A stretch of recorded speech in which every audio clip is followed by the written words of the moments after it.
Se por um lado a Prefeitura de Monte Alto está liberando o comércio, algumas cidades, como Araraquara, cogitam-se até prisão de pessoas para quem desrespeitar a quarentena. Sobre tudo isso agora nós vamos falar também com o advogado Lucas Saciloto. Lucas, doutor, como analisar a situação de alguns municípios no estado que cogitam até a prisão no caso de descumprimento da quarentena? Boa tarde para o senhor. Boa tarde a todos. Cômico seria se trágico não fosse. É assim que eu penso, né? Jamais, parece que estamos vivendo num país sem leis, né? Jamais um prefeito ou um governador poderia, nas condições que estamos hoje, com a quarentena decretada, determinar a prisão ou a detenção de qualquer indivíduo, de qualquer cidadão. Tá? Até porque o que existe hoje é uma recomendação de isolamento e não uma ordem de isolamento. Portanto, entendo que é impossível, juridicamente falando, qualquer tipo de detenção ou prisão nesse sentido. No caso, essa medida se aplicada é um desrespeito à Constituição? Sem dúvida, completamente inconstitucional.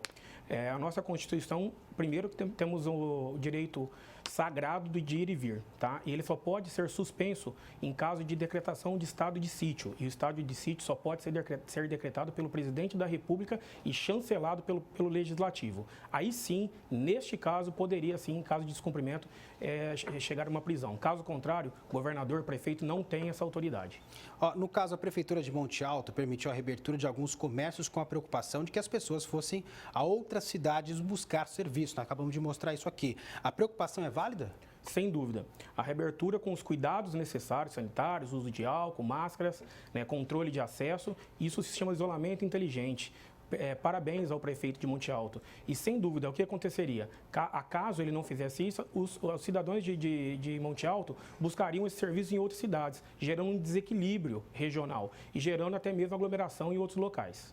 E com a decisão de liberar aí os estabelecimentos de cuidado e beleza, a prefeitura deu direito de outros comércios também a reivindicarem essa abertura? Como é que fica? Exatamente. Penso eu que alguns comércios, tradicionalmente, não geram aglomeração. Né? Vamos dar alguns exemplos aqui, uma revenda de veículos, um chaveiro, como tantas outras. Né? Então, é um tipo de comércio que não gera nenhum problema, porque não gera aglomeração. Por que não deixá-los funcionar? Né? Por que não? É óbvio, com os cuidados necessários. Por que não?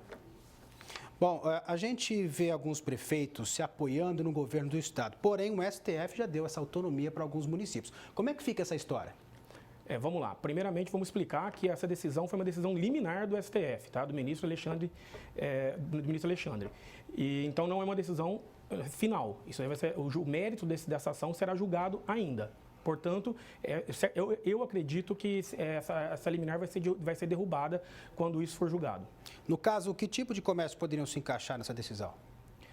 Nós vimos já temos algumas decisões judiciais, né, que autorizaram alguns tipos de comércio a funcionar, como, por exemplo, antes da Páscoa, casas de venda de chocolate.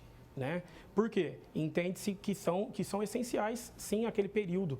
Tá? É o que eu sempre digo, o que é essencial é subjetivo.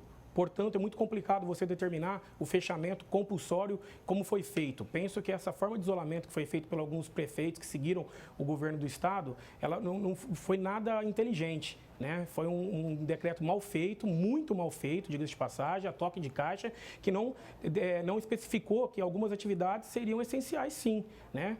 E ficou muito subjetivo esse decreto.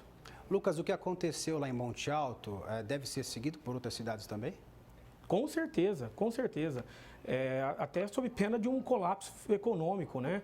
Já temos pessoas que estão passando necessidades hoje em dia, né? Profissionais liberais, pequenos empreendedores, microempreendedores individuais, hoje já estão passando necessidade, devendo aluguel, sendo despejados, passando até fome. Como que fica? Lucas, é possível conseguir a reabertura através de uma ação judicial? Como o empresário deve proceder nesse caso? Com certeza é possível. Porém, não é certo. Por quê? Porque se necessário procurar um advogado, o advogado vai ingressar com essa ação, pedindo uma liminar, tá? O Poder Judiciário, o juiz vai analisar e aí pode ser que ele conceda, sim, a abertura desse comércio. Tá? Porém, não é certo, porque vai depender de uma decisão do Poder Judiciário de primeira instância. Tá certo, Lucas. Obrigado pelas suas informações. Boa tarde para você. Eu agradeço.